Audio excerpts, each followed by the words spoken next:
روزہ کب فرض ہوا؟ پورے مہینے کے روزے کہاں سے فرض ہوئے اور اس میں کیا حکمت ہے؟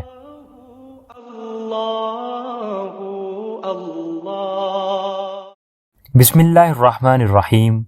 معزز سامعین، السلام علیکم ورحمۃ اللہ وبرکاتہ۔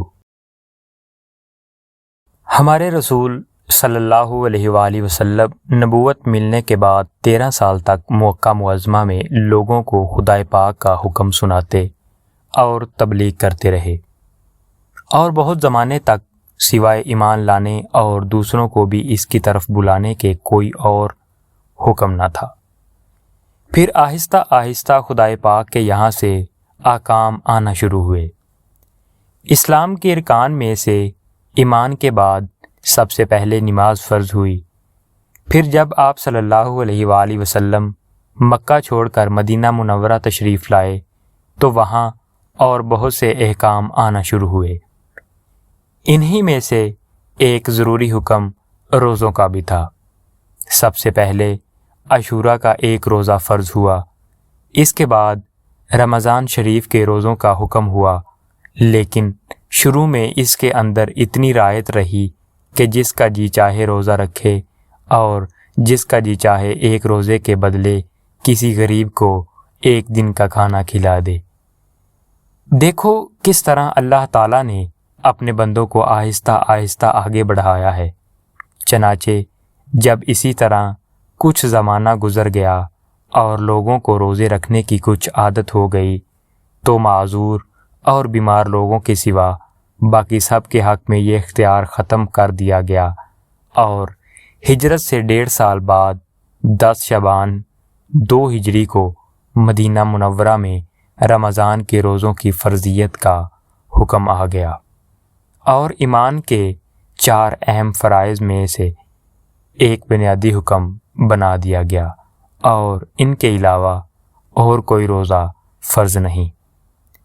روزے فرض ہونے کے بعد نبی کریم صلی اللہ علیہ وآلہ وسلم 9 سال تک زندہ رہے۔ معزز سامعین، علماء کرام نے لکھا ہے کہ جب حضرت آدم علیہ السلام نے جنت میں وہ دانہ یا پھل کھا لیا تھا جس سے خدا نے انہیں روکا تھا، تو حضرت آدم علیہ السلام کے پیٹ میں اس کا اثر پورے 1 مہینے تک رہا تھا۔ پھر جب اللہ تعالیٰ نے ان کی توبہ قبول فرمائی تو اتنے ہی دن کے روزے رکھنے کا حکم دیا، بس وہی تعداد ان کی اولاد کے لیے بھی مقرر ہوئی۔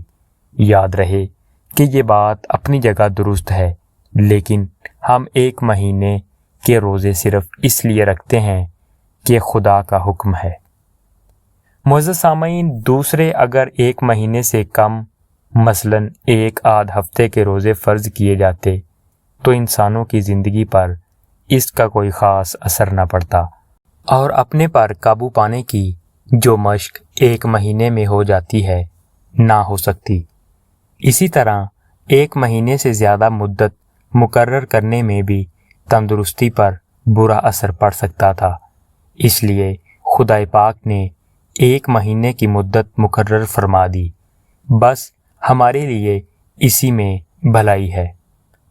پھر چونکہ اس 1 مہینے کی تخصیص بھی ضروری تھی تاکہ تمام امت بیک وقت اجتماعی طور پر اس فریضے کو ادا کر سکے، اور اس کے لیے اس زمانے سے زیادہ بہتر موضوع بھلا اور کون سا زمانہ ہو سکتا تھا جس میں قرآن مجید نازل ہوا، یعنی رمضان المبارک۔ اسی لیے یہی مہینہ مقرر کر دیا گیا۔ معزز سامعین، اللہ پاک آپ کو اور ہمیں اس پاک مہینے میں زیادہ سے زیادہ نیک اعمال کرنے کی توفیق عطا فرمائے۔ وما علینا الا البلاغ المبین۔ شکریہ۔